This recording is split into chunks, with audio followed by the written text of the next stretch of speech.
Hey, good Good morning. morning. How are you? All right, and yourself? I am well. I feel like it's been a month of Saturdays. Yeah. Oh, goodness. How's everything going? So far, so good. Okay. And I was How like, about oh, you? I need to check up on my friend. I need to check up on my friend. Okay. Everything's going. It's going well. We still here. All right. Can't complain. Oh, goodness. Good morning. Good morning. All right. Oh, so how was your week then? It was a week. I'm glad it's over. It's always a How week. was yours? It was busy. Learned a lot this week actually. Just information overload. And side eyeing a lot of folks and a lot of stuff. But it was an election week here, so Yeah, yeah. here too. I work the every time I say that, everybody be like, the polls. I'll be like, I work the election polls. Like I'm not swinging from a pole, even though I have learned how to do it a little bit. That's a whole other conversation. Anyway, um, yeah. So it was busy in that regard. A lot of things happening, and the more things change, the more they stay the same. I guess that's pretty much the current common theme that seems to be happening Absolutely. in the world. Yeah. All right. Well, let's get this party started. Welcome everybody to our Saturday morning tea. And here we brew up the hottest topics in healthcare.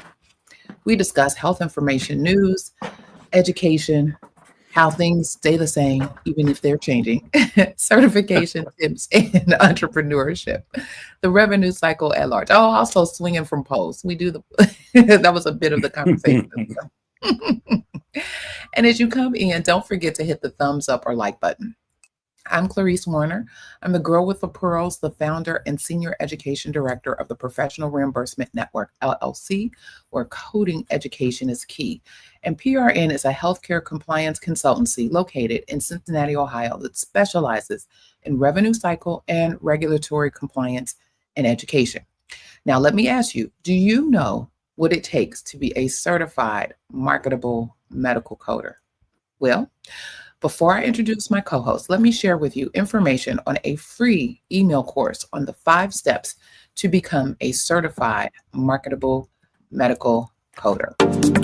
Are you interested in medical coding, but not sure where to start and scared of wasting time and resources? Let me help you with the right steps to become a certified marketable medical coder. Learn more at bit.ly/5stepscoder. Hey, all right.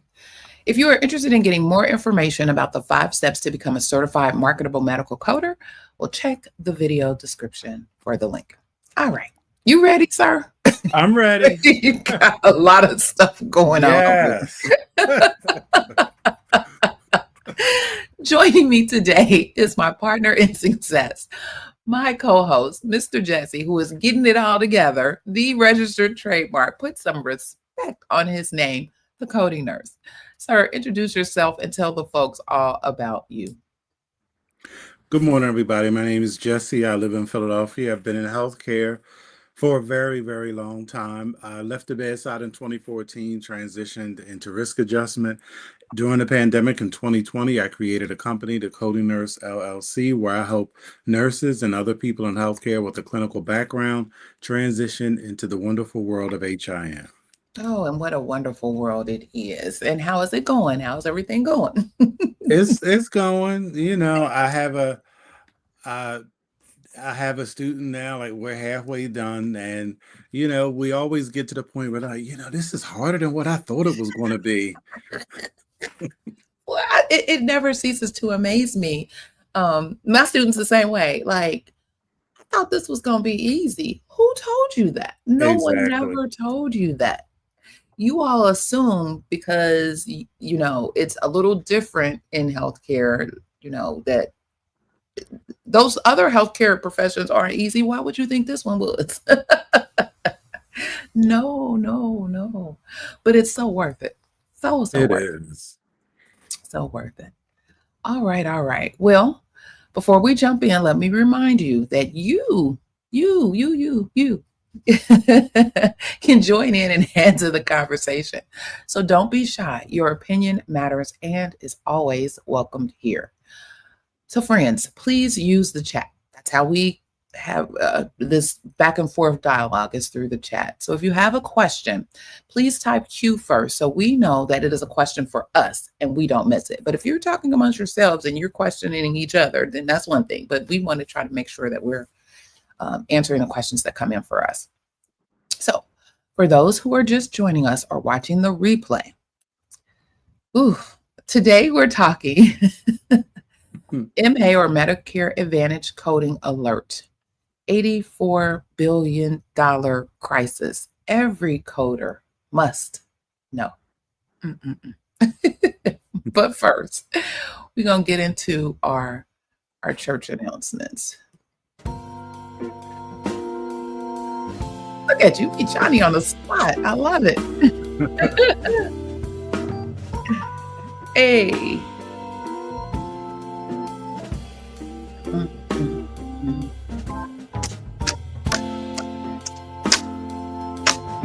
Hey.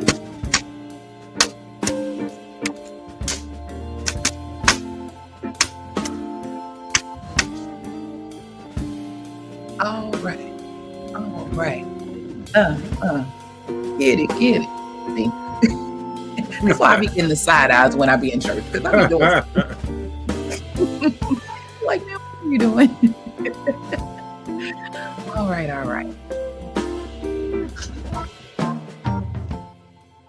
Okay. Hey, I got the right slider this time. All right. Well, I don't actually have any specific health information church announcements. I'm racking my brain trying to think really quick. If you the RBRVS and CPT symposium that is put on by the AMA is this week or next week. I know I got my book, so my books have already arrived and I'm gearing up and ready. So if it's something that you may be interested in and have the time and the coins, it's a good time. So check that out. Let's see. What else is going on? From us, have we talked? We've talked since I came back from the conference. Nothing else is going on.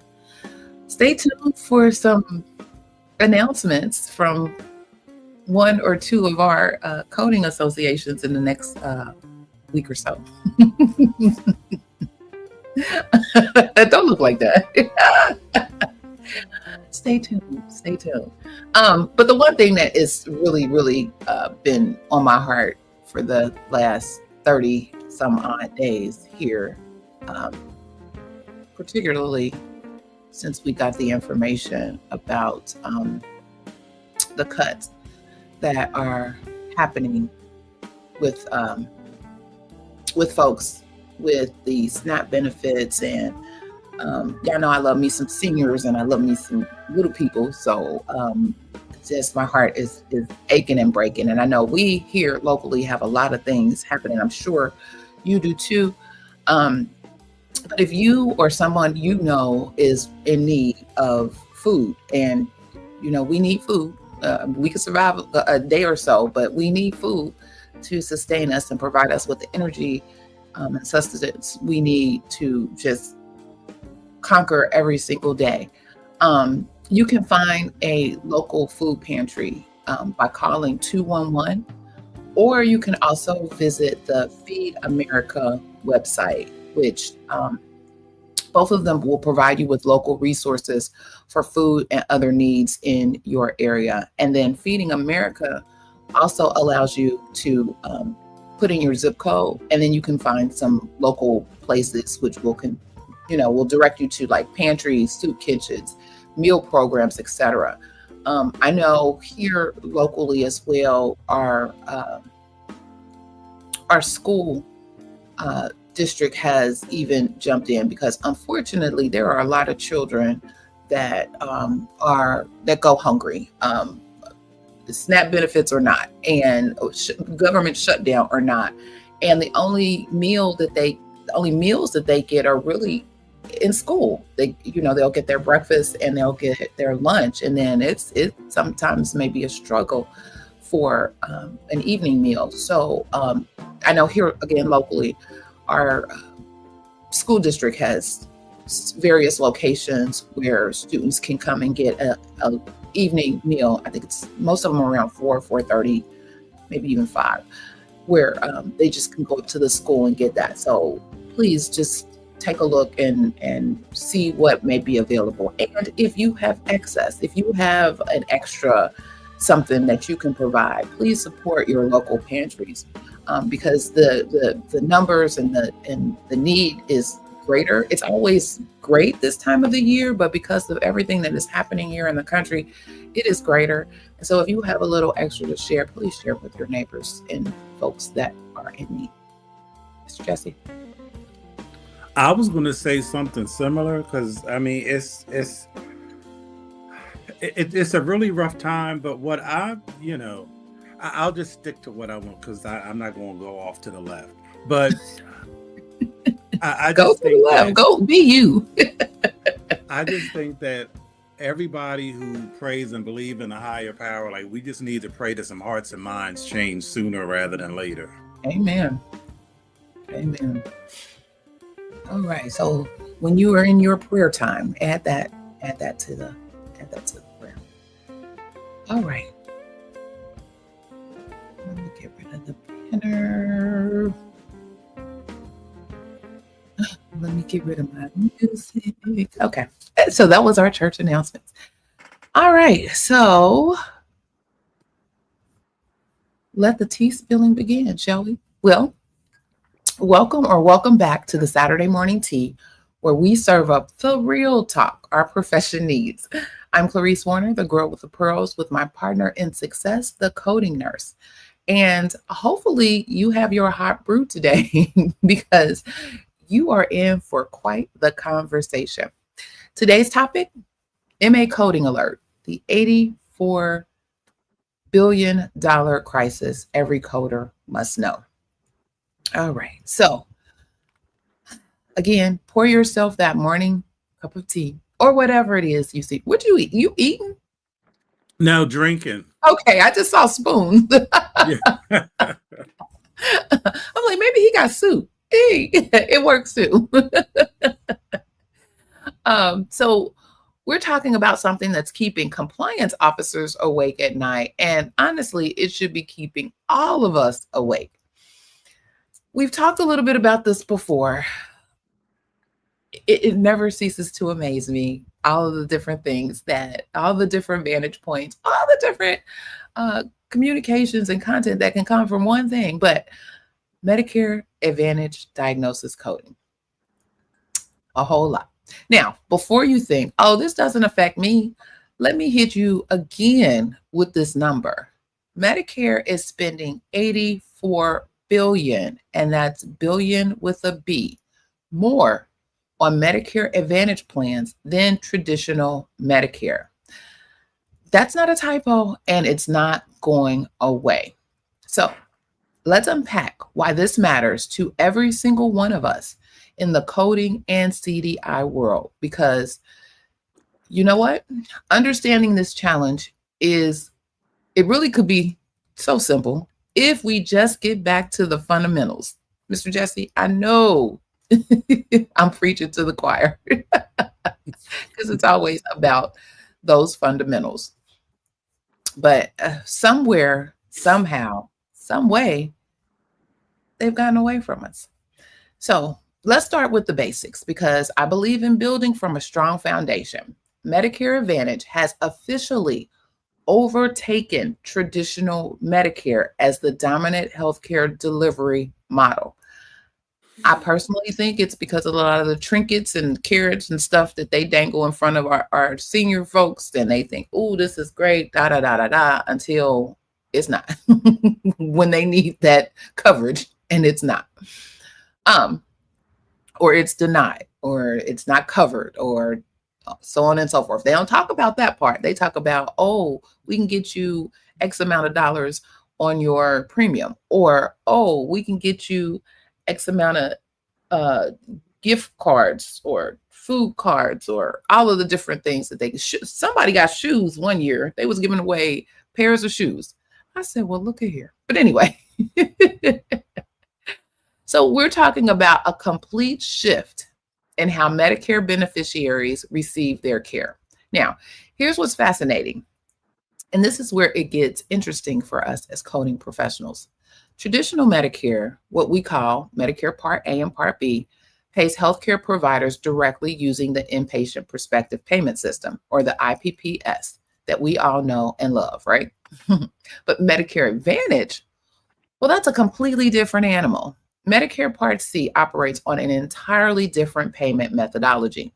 So instead of paying us providers directly, Medicare makes monthly payments to private insurance companies who then provide coverage for Medicare beneficiaries enrolled in their plans. Now think about that for a minute. These Medicare Advantage plans, they submit bids to Medicare. These bids represent the expected average cost per standard beneficiary, plus administrative costs, plus a profit margin. It's like they're saying, Medicare, we think we can take care of your people for this amount of money. It's like, let's make a deal. But here's where it gets really interesting for us coding professionals. And this is where our expertise becomes absolutely critical. These payments aren't just flat rates. They're adjusted based on each enrolled beneficiary's demographic and health risk characteristics.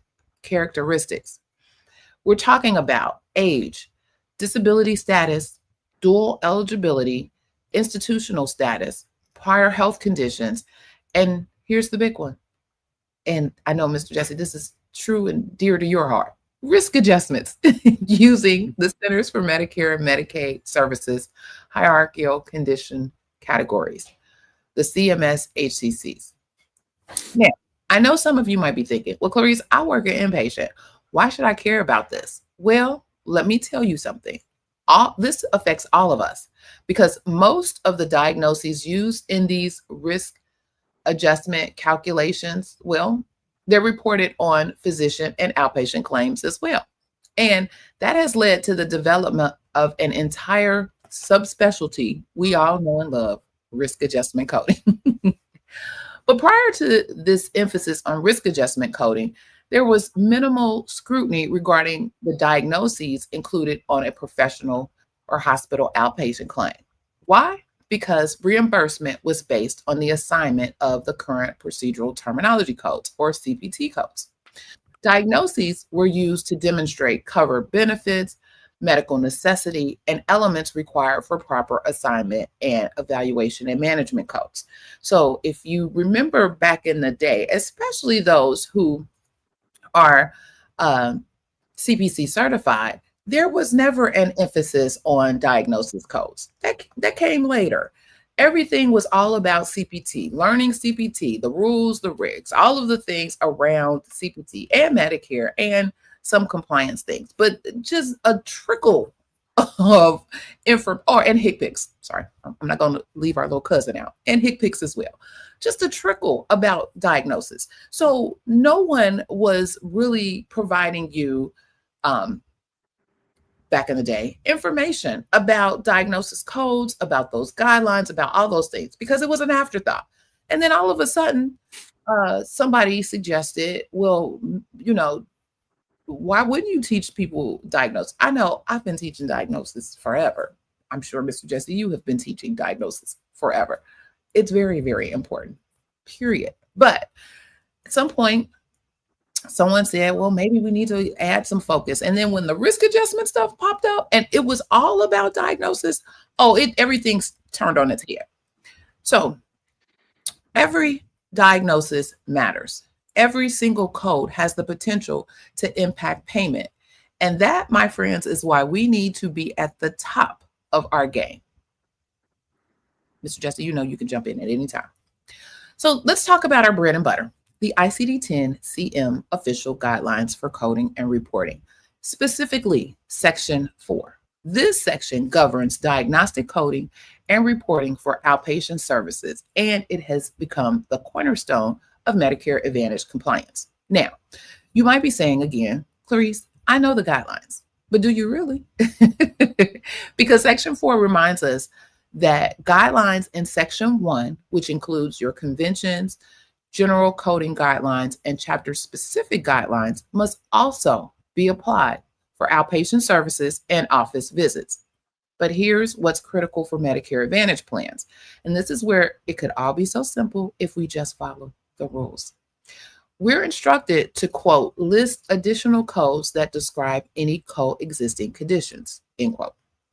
Now, let me break this down for you because the guidelines are crystal clear about chronic disease coding. First, chronic diseases treated on an ongoing basis may be coded and reported as many times as the patient receives treatment and care for the conditions. That's straightforward, right? To the T. Second, code all documented conditions that coexist at the time of the encounter and that require or affect patient care, treatment, or management. This is where we demonstrate our expertise. Third, and this is important, and do not code conditions that were previously treated and no longer exist. This is where we see a lot of problems in Medicare Advantage coding. And fourth, history codes may be used as secondary codes if the historical condition or family history has an impact on current care or influences treatment. Now, these guidelines they're not just suggestions. They're actually the guidelines that we must follow. They're the rules of the road, period. And when we follow them correctly, we can code with integrity and precision.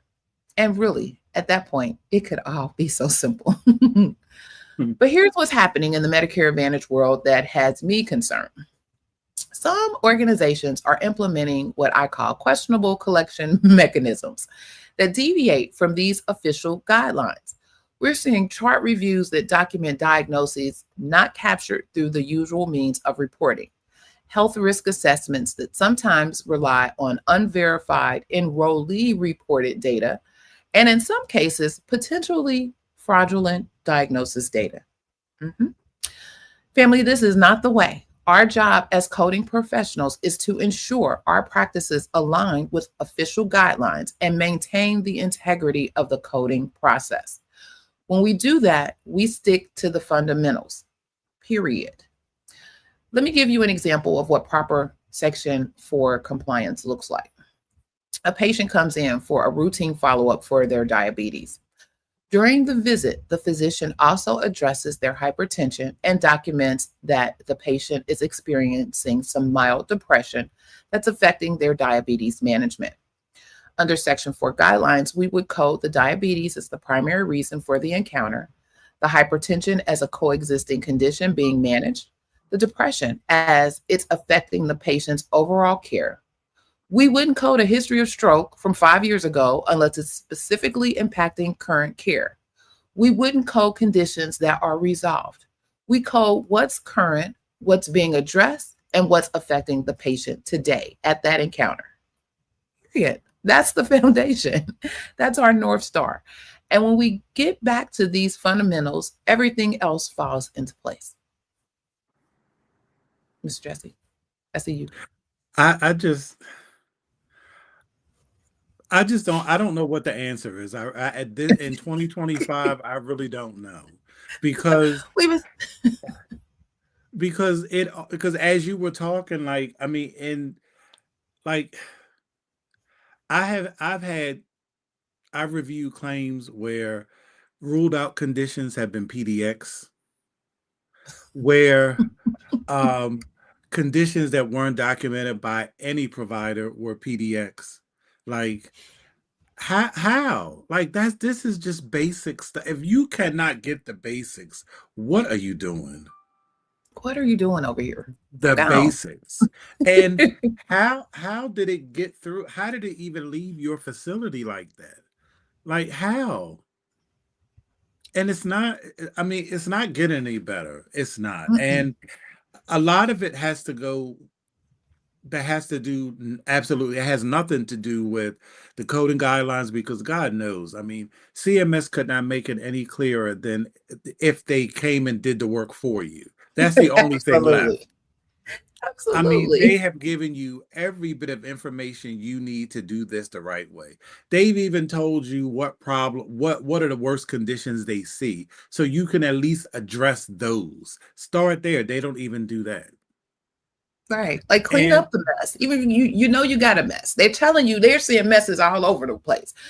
Double check and make sure to see whether or not you have that mess and then clean it up. you have people there are too many people in the kitchen who don't know how to cook. Mm, And that's really, really, really the problem. mm. Now here's where our story takes a concerning turn. And this is why we're all here talking about this today. The Medicare Payment Advisory Commission, or MedPAC, found that Medicare Advantage beneficiaries have higher risk scores on average compared to similar traditional Medicare beneficiaries. And this is due to more exhaustive reporting of diagnosis codes. I didn't want to get it out. I didn't want to come out. Okay. This phenomenon is called coding intensity, and it's driving Medicare to spend 20% more. That's our $84 billion figure for Medicare Advantage plan beneficiaries than traditional Medicare. The MedPAC 2025 report identifies two primary issues, and I want you to understand both of these because they're going to shape our industry moving forward. First is favorable selection. This occurs when beneficiaries with lower actual spending relative to their risk score enroll in Medicare Advantage, which results in spending lower than the traditional Medicare coverage. Think about it, healthier people choosing Medicare Advantage plans. Second is coding intensity. This refers to the tendency for more diagnosis codes to be recorded for Medicare Advantage enrollees, which causes risk scores and payments for the same beneficiaries to be higher when they're enrolled in Medicare Advantage than they would be in traditional Medicare. Now, MedPAC concluded that this is a direct quote that Medicare Advantage plans have a financial incentive to ensure that their providers record all possible diagnoses because adding new risk adjustment eligible diagnoses raises an enrollee's risk score and results in higher payments to the plan. End quote. Let me pause right here because I want you to really think about this. The conclusion is based on estimates where Medicare Advantage risk scores were about 17% higher than similar traditional Medicare beneficiaries due to higher coding intensity. And this was recorded back in the latest data in 2023. 17% higher. That's not a small difference. That's a significant variance that caught the attention of federal oversight agencies. Now, I want to be clear about something. Coding all documented conditions that affect patient care, that's exactly what we should be doing. That's what Section 4 tells us to do. The problem isn't comprehensive coding. The problem is when coding becomes disconnected from clinical reality. And this is where it could all be so simple if we just remember our core purpose. We code what the physician documents based on clinical evidence following official guidelines. When we do that, we're doing our job correctly, regardless of the patient or payment methodology. But when coding becomes about maximizing risk scores rather than accurately reflecting the patient's clinical condition and care needs, that's when we get into trouble. That's when we start seeing the kinds of problems that have attracted federal attention. The key is maintaining that balance, comprehensive, accurate coding that serves both clinical documentation needs and appropriate reimbursement. It's not about coding less, it's about coding right. Period. From the get, from the gate. Go. Mr. Jesse. Once again, I don't know how you fix it. All right. So I need to share some statistics with you that honestly, they should make every coder and CDI professional pause and really think about where we are as an industry. So the Office of Inspector General Investigations revealed some shocking findings, as they usually do.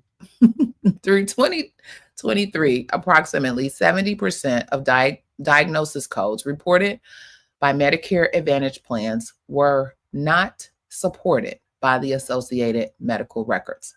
Let me say that again, 70%. 7 out of every 10 diagnosis codes couldn't be supported by the medical records. But it gets worse. Some diagnosis codes were unsupported over 90% of the time. Listen to these error rates, and we've all heard them before. Acute stroke, 96% error rate. Acute heart attack, 95% error rate. Breast cancer, 96% error rate. Colon cancer, 94% error rate. Now, as a seasoned professional who's been in this field for years, I'm not surprised by these codes having such error rates. Why? Because they're diagnoses where documentation must clearly differentiate between a current acute condition and a historic condition. This is exactly the kind of nuanced coding that requires professional expertise. It's the difference between coding history of myocardial infarction and acute myocardial infarction. One reflects a past medical event that may influence current care. The other reflects an active, life-threatening condition requiring immediate intervention, something that really does not ever happen in a doctor's office. And here's what I suspect is happening in many of these cases. And this is just my personal professional opinion based on what I've seen in the field. Many of these coding errors can be attributed to data collected from claims where providers code their own records rather than relying on a professional coder who understands the nuances associated with proper code assignment. And yes, there are plenty of organizations that want their providers to code their records. Period. It was a new trend. Think about that. A physician is focused on patient care. They're thinking about treatment plans, follow-up care, medication adjustments. They're not necessarily thinking about the coding implications of whether they document history of stroke versus stroke with residual effects versus acute stroke. But that's what we do. That's our expertise. That's why we exist as coding professionals. We understand these nuances. We know how to read between the lines of clinical documentations and apply the appropriate codes based on official guidelines. This is where it really could all be so simple if we just get back to fundamentals, proper training, professional coding expertise, and adherence to guidelines.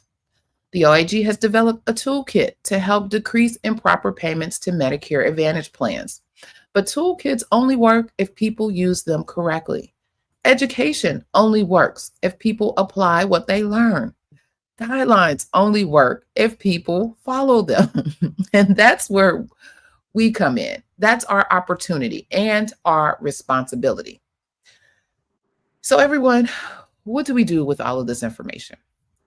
How do we respond to this particular challenge? Well, first, we remember our value. These findings highlight exactly why professional coders are more critical than ever. Again, we bring expertise, we bring accuracy and integrity to the coding process, or at least we should. Second, we focus on education. We need to be the experts who help physicians understand the documentation requirements for accurate coding.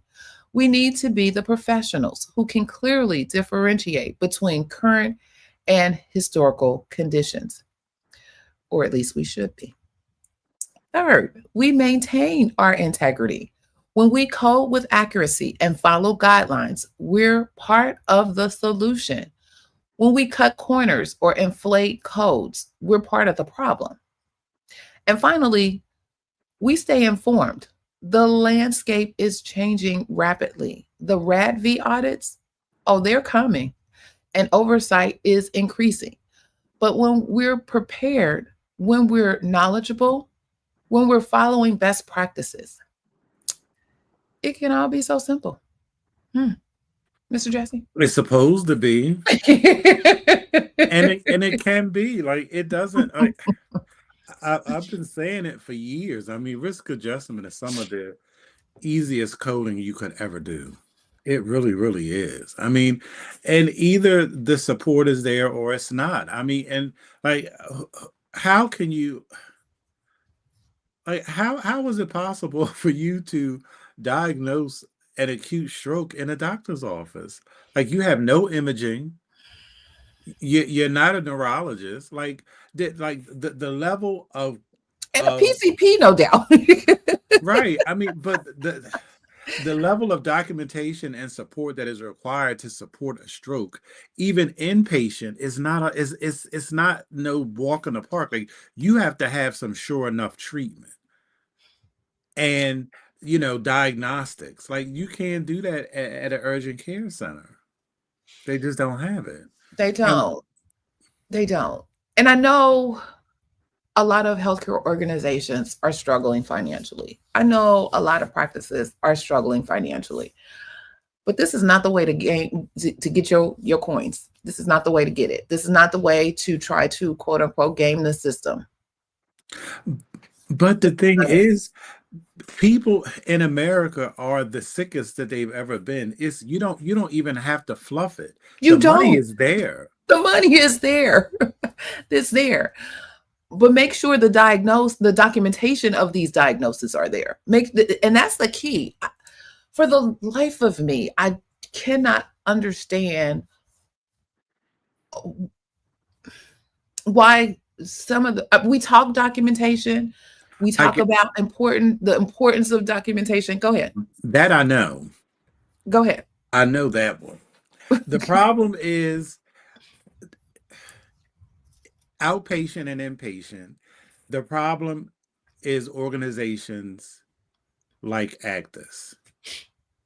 Because you cannot do CDI, I don't care where it is, inpatient or outpatient, without knowing coding and coding guidelines. You just cannot. And you have these organizations where they bring people in, they give them their little, boot camp, and they think that they're off to the races. No, ma'am, no, sir. It doesn't work like that. You need somebody to teach you. And you don't learn it in 6 weeks. You don't learn to properly learn CDI. It takes you 6 months to a year at least. And you need somebody to hold your hand at least for 9 months until you can. But that's with some kind of knowledge. But Right. the problem is, and I've said this before, the problem is, see, before that Actus model could work because you had the coding department to save the CDI who would miss everything. But now coders don't know what they're supposed to know. So who is there to fix it? Nobody. This is why it's so much easier for OIG to have to produce these reports that show how out of line everything is. And it all comes down to documentation, because there are literally people there who don't know. That's it. Yeah. And I think there's another burden of accountability that is often not said. And again, all of this work is based on the provider documentation. Oftentimes, the provider is educated with information based on reviews, audits, just everyday work cues where folks are going into the documentation and seeing, okay, I see this doctor is doing XYZ all the time. let's have a conversation. Let somebody tell them, let somebody, help them understand the importance of their documentation. I know that conversations like these have existed for decades, for years. There's no accountability for those doctors to get it right. They're going to do what they do. Oh, I put what I put. Deal with it. Now, these organizations, because it doesn't necessarily impact them directly, because these organizations have hired the providers, the organization is the oversight. So the organization gets the direct hit, but nothing ever happens to the one whose documentation they're using in order to submit the claims. That's a problem. So somebody needs to have the come to Jesus meeting with the providers to say, look, we done told, and have it documented. You're an employee of these organizations, and you should be treated as such. All other employees have those evaluations, and let's discuss what we've seen and what we haven't seen and what you've improved in and where you need improvement and all of the things. We need to have these same conversations, because if it's documented and shown that you've received this information and you didn't act on it and you didn't change and you didn't modify and shift and pivot and do anything, then maybe we may not be the organization for you. But nobody's gonna have that conversation. But in an effective CDI program, that happens. In an effective one, because there's no way in the world it has some additional backing and backbone of the C-suite and those empowered to do that. Oftentimes, they put the physician on or provider on such a pedestal that nobody is afraid to say, "Sir and ma'am, you got to tighten this up." They'll tell you what it is, but then there's nothing happens as a result of them not changing, and they continue to do it on and on and on. And then it's like, okay, well, somewhere down the line, somebody is trying to clean it up. But at the end of the day, the organization could be losing millions of dollars because, one, they're not documenting appropriately, or on the back end, they're getting denials because of them not documenting appropriately. So either the claims are not happening, they're getting denials, and they're not fixing it.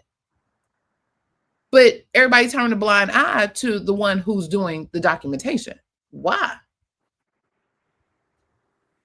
But to your point, an effective CDI program with the backing of the people who's going to do something, when the other folks who's supposed to be changing the things in the documentation don't, that's all good. But how many of those really do exist? Well, the problem and the reason why not many of them exist is because, like I said before, they have there's too many people in the kitchen who can't cook. You have people in these positions, even in HIM management, who have never coded. So you don't know what you should be looking for. You don't even know how to advocate. You don't. Well, if you pay attention, a good manager pays attention to their frontline people and their staff, and knows from the conversations that she or he is having with them on where to advocate, because they're getting that data from them. So they may not have even gone into that record to code it, look at it, any of those things. But if you got the team who has the expertise and knowledge, and you're having the conversation with them and getting an appreciation of what it is that they're seeing and the problems that they're seeing, you can advocate. Well, they don't, because this is just like I've been saying this for years too. HIM is going down the same road as that nursing went down, and this is why HIM is the mess it is, because this was nursing 20 years ago. There was a time when you had to work your way up to get to a position. So when you work your way up, you know all the nuances, you know what needs to be done. What happens is you have people now, they're concerned about keeping their job rather than doing their job. And they need to, like, has been this big push to change it from clinical documentation improvement. And the reason why they changed it from improvement is because there's no improvement being made. So they changed it to integrity, but they need to find another I word, because most people in there don't have no freaking integrity either. So you back to where you started. Let's go down to the dictionary and find us For our. real. They need another eye because this one ain't working either.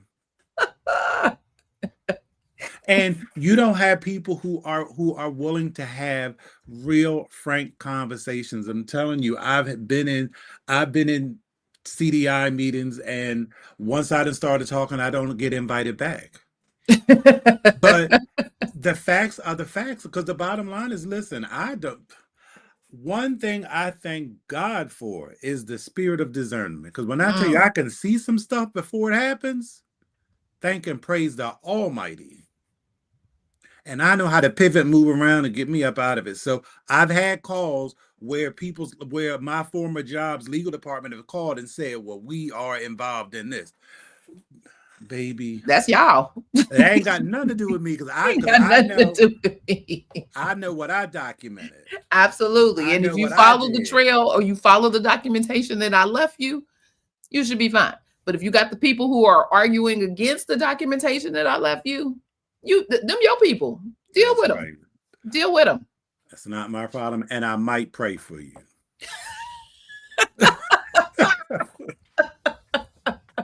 Good luck. There you go. Peace and blessings. So yeah, I mean, it's a lot. It's a lot. And until people really take a hard look at what is happening, this foolishness is going to continue. And it could all be so simple. Well, I don't know if well, I would like to know what the powers that be at CMS really think. Because to me, like honestly, I think that they're fine with the way things are because they recoup billions of dollars. Absolutely. And They're keeping themselves employed right, and in business. because by now, like that's who I wish I could work for. Because when I tell you, like their system is on rinse and repeat. Because this Rinse probably and repeat. Because it's it's just so obvious. we done told you this over and over and over again, and we still seeing it. And then the numbers just are increasing. So I don't know if it's like new people getting into this space and not understanding, or is it the old people that are continuing, or the ones that have been there before, or who are continuing the same mistakes of yesteryear? It is mind boggling to me. But maybe you got a lot of money to give back. I don't know. Y'all crying about y'all financials, but clearly maybe y'all got a stash. We know we're gonna have to start giving money back. So let's put the money over here. But that wouldn't be necessary if you put things out accurately, completely from the get-go. And most people have no idea. I mean, I didn't have any idea. I mean, because I was frontline in healthcare for years. And it wasn't until I got into, coding and risk adjustment and CDI that I really saw how much money is circulated around in healthcare and how much of it is wrong. It's not appropriate. Like you just there I've worked places where people are scared to send a query because they don't want because the providers like get snappy. Oh well, get snappy back. Mm-hmm. You're not going to talk to me like that. Mm-mm. Absolutely. Especially when I'm doing my job, it's not my fault you don't know how to do yours. Absolutely. Absolutely. And they will. That's a you have providers that, again, because they have been placed on this pedestal, think you are way beneath them, and there's nothing that you can do or say that can help them. And you are really in the position to make or break their practice, because if you don't change, you won't be here forever, sir, ma'am. And you put these people in place, you hire these people in your organizations to do just that, to help the organization get what it is entitled to based on the services that they provide, period. But you cannot do that without the proper documentation. The providers lead this chain. I mean, of course, the patient leads it coming in with the conditions, but second in command is the provider and the documentation. Nothing moves without that. And while and you can't even blame it like, oh well, it might be some new providers and they don't know. By now somebody should know. There should be some conversations, even amongst the providers. I know the AMA is over there talking. Y'all talking all the daggone time. But are y'all taking heed to whatever it is that they talking about? Because they do mention and talk about the importance of documentation. Well, you know what I need the AMA to talk about, honestly, they need to talk about sepsis and acute respiratory failure, please and thank you. On a regular. Because and understanding the difference between acute and historic conditions. Come on now. I mean, how are you diagnosing somebody with acute respiratory failure and they're on 1 liter of oxygen? Will you stop it? And their pulse ox ain't even nowhere near 80 nothing. What? Okay. And I don't want to believe that, y'all really trying to game it through the documentation. Don't do that. Don't do that. Providers, this is to you. Come close. Come close. There are people in jail, right? There are providers that are actually locked up in jail and paying all kinds of restitution personally, right? Okay, you can back up now. At the end of the day, provider, ma'am and sir, when that claim goes out the door, regardless who submits it, even if it's under that organization's name, you are responsible for the documentation that supports that claim. You may not see, back in the day, you used to actually see that printed 1500. You used to see those claim forms and you could read in the fine print. But even though it's electronic, that fine print still exists and still holds true today. And what I also know for sure, which I don't understand why it's like this, is excuse me. Mm-hmm. Every auditing company I worked for has had way more policy than any facility I've ever worked for. When I tell you way more. Like they got a policy for if you stub your toe, they got clinical criteria that's supposed to be met for you to code that. So they know how to make sure that they are meeting, ticking in time the information to compare it to what. And so it's not personal. It's not against you I'm or you physician. This is our policy that we use across the board, period. But then I'm glad you mentioned that. With some of the auditing that occurs, y'all see this mess. And I appreciate that, you're the external client and you want to maintain that contract and all of the things. But your job is not to be warm, fuzzy, and nice. Your job is to help them fix their problems. Tell them what is wrong. But if you tell them and they don't do anything about it, what can you problem? That ain't your problem. Your problem is to tell them. There you go. Tell them what is wrong. But oftentimes you see, well, maybe we should just say, what the hell? No, they hired you to help them. Help them. Now, if they don't heed, and again, it's up to them to heed your advice. That's not your issue. Your issue is to tell them, this is what I see. This is what your documentation is showing me and suggesting. And this is the problems that can happen as a result of it. Clean it up. But people don't want to say, I want to be nice. I want to keep this contract. It can all be so simple if you tell folks what it is that they hired you to tell them. Again, Let them make the decision on how they move. Your job is to tell them and keep them informed and make sure you document it.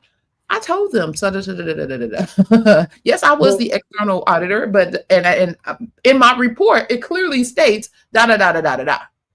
well, I think I'm sure I told you this years ago. I worked for a pretty big audit company, and they had this contract, and the audits were horrible. Like, I mean, these people were, when I tell you, they had effed up the church's money. They weren't even in the process. It was already done. It was like really, really bad. So it got so bad that the client terminated the contract, but they had to. I had heard that my audit company made them sign before they terminated, sign an agreement to absolve them of any future legal responsibility because it was that bad. Mm-hmm, Like they were going to have to pay back money. mm-hmm. And you can see it. If you're auditing them Mhm. cases, you can see it off the rip, like, "Ooh, y'all got a bigger problem here." But the thing is, instead of being afraid of losing that contract or, you know, not helping them, if you present the information to them in the way it needs to be presented and you show them the facts of what it is that you've discovered and then offer solutions to assist them, you're building your business there. Because yeah, I'm showing you the, especially initial, if this is like your initial audit, yeah, I'm showing you what y'all doing, and it's a mess over here and y'all need to clean it up. Let me show you how you can clean this up, and then we can come back, and then you external auditor, because oftentimes they feel a kind of way about the folks that are internal to the organization auditing, but external, they oftentimes will listen a little clear. But then you can have them begin to show the data and weed out and find who your bad actors are, because you're monitoring them and auditing them on a regular cadence. Then again, organization, you got the information you need to go to whoever it is you need to go to and have a wonderful conversation with the assistance of somebody else. So if you're afraid to do it, let the folks you hire do it. It can all be so simple. I will Mhm. get off my soapbox now. And but this is why companies pay for audits because they're supposed to get that. Like I had, um, I think I told you I had done an audit like in September and was for medication assisted treatment. And Mhm, I actually really I didn't I really liked it mhm. because I told you like I'm not really into hearing about how your dog died and how you can't recover. It's just I mean shout out to those who have lost pets, but that's Yes. just not my ministry. Mhm, So I really like this one because it's really more medical. mhm, It's like how is this person responding? What is going on, physiologically? mhm. So that was right up my. I loved it. So anyway, this organization, the person they had doing their charts was it was a template, and he was cutting it, copying and pasting. I don't think he had changed his notes since 1972. So, uh, So I was, I was telling them like, listen, you have higher levels of service than what you're billing for, but your documentation doesn't support it. So this is what you need to do. Mhm, And they, so I reached out just to do a follow up because first he was like, well, uh, other people have told him that he needs to do this, and I'm not a the owner was not a clinician. But I'm okay. like, but you don't have to be a clinician when people are telling you. Then it is your responsibility as the owner to do something about it. Because if you're losing money, I mean, there was a situation where the person was already on Suboxone, but they were using two other illicit drugs. And then reading the note, still a candidate for Suboxone treatment. How? And then and I said to the owner, I said, what? I said, so what's going to happen? This person is going to go home and OD, and then somebody might put a bug in their ear, and then you sit up in court because your doctor knew this person was using other substances and didn't like demand them to go to treatment, or didn't make them sign something, or do some kind of escalation other than refer to inpatient. What does that mean? What does that mean? Like, that's not going to get you. That's not going to save you when you're still giving a drug that could kill somebody if used incorrectly. Yep. It's a scheduled narcotic. It's federally regulated. And you out there doing all kinds of stuff along with that. We know. I mean, sooner or later, something's going to happen, and it's not Yep. going to be good. Absolutely. Absolutely. But we are at the top of the hour, and Right. we still got a lot of questions. I think we got some solutions, but again, it's up to the folks to do what they're supposed to do. We all play a responsibility. Coders making sure, and CDI professionals making sure that you know your marching orders. Make sure you're marching to the tune of the drum. And if you are a coder or a CDI and you are in these roles, make sure and you know you're not up to snuff. Get up to snuff. Do what you're supposed to do. Take Get the some. time, take the training, get the That's right. Get classes, some get the additional information. education. It's That's right. plenty of information out here. Get it so that you can be the best in the role that you're providing. Period. All right. Well, I'm Clarice Warner, the girl with the pearls, reminding you that we're stronger together in this coding community. So keep coding with integrity, keep learning, like we just said, and keep supporting each other. And the Professional Reimbursement Network is here to support you every step of the way. So consider joining our community at the Professional Reimbursement Network. We provide, wait, let me get in here. There we go. We provide ongoing education, compliance updates, and practical strategies for navigating this complex environment of healthcare revenue cycle. You don't have to figure this out alone. So if you're thirsty for fresh perspectives on the healthcare revenue cycle, by becoming one of the PRN sippers, you will join a community of sharp minds who savor the complexities of the healthcare revenue cycle. So why sip alone when you can steep in knowledge together? Come, let's spill the tea on industry insights. And here's what you can expect as a valued member of the Tea Sippers: exclusive healthcare insights, gain access to in-depth articles, webinars, and resources covering the latest healthcare trends, compliance updates, and revenue cycle best practices. Early access: be the first to receive expert insights and guides, ensuring you stay ahead in the ever-evolving healthcare industry. Personalized support: enjoy direct access to our team of experts for guidance on medical coding, compliance issues, and revenue cycle management. We're here to answer your questions and support your professional growth. And my personal favorite, the community connection. Join a private community of healthcare professionals where you can network, share experiences, and collaborate on finding solutions to common challenges. So by supporting us, you're not only advancing your healthcare knowledge and career, but also contributing to the success of the Professional Reimbursement Network, LLC, a resource that empowers healthcare professionals like you to thrive in their roles, goals, and dreams. So by considering becoming a member of the PRN Sippers for just a little over $1 per month, you can join the community. Now, you don't get the same benefits. There are tiers to this. There are levels to this. But you can check out the link in the description of the video. And you can also get the QR code there. There we go. Check out the QR code on the screen as well. Your support means the world to us, and we look forward to helping you excel in the world of health information and healthcare revenue cycle.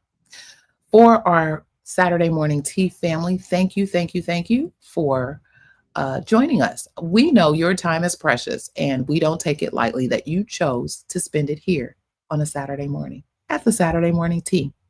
You know, we're all about building a community of savvy, informed, marketable healthcare professionals. So remember to like, share, subscribe, and comment, and let's grow this community together. Mr. Jesse, do you have any closing thoughts? Just keep learning. We are a uh, lifelong learning career and profession, and put that somewhere where you see that I need to be learning every day. Let that be It an never affirmation. I need to be stops. learning every day. I know I do. I do too. Every day, and been here for decades. I still learn something new every day. Look, because the minute I think, look, I will open up a claim. Oh, okay. Well, I look at the coding. Oh, it looks easy. I could knock this out. And I'm here pulling out the hair I don't have. 20 minutes later, like, what is going on? Wait a minute. I gotta really think about this. Right. Like, wait a minute. Yeah. Wait 1 minute. Yeah, because and you can discern that. Again, that all is all about discernment. Like, wait a minute, am I missing something here? Something's not right. All right. So keep in mind, you already have everything you need, or should have everything you need, to lead with confidence and to know your stuff. But you might just need a little assistance along the way, and let us help you in that endeavor. So tune in next week as we'll be discussing another hot healthcare informational topic that you won't want to miss. This is Clarice Warner, the girl with the pearls, reminding you to stay educated and stay elevated, and that in healthcare, knowledge isn't just power, it's protection. Remember, be safe, be kind, and don't wish for it, work for it. Until next time. Yes, When you wrap up, can you stay on? I will. Until Okay, next thank you. time, take care. All right.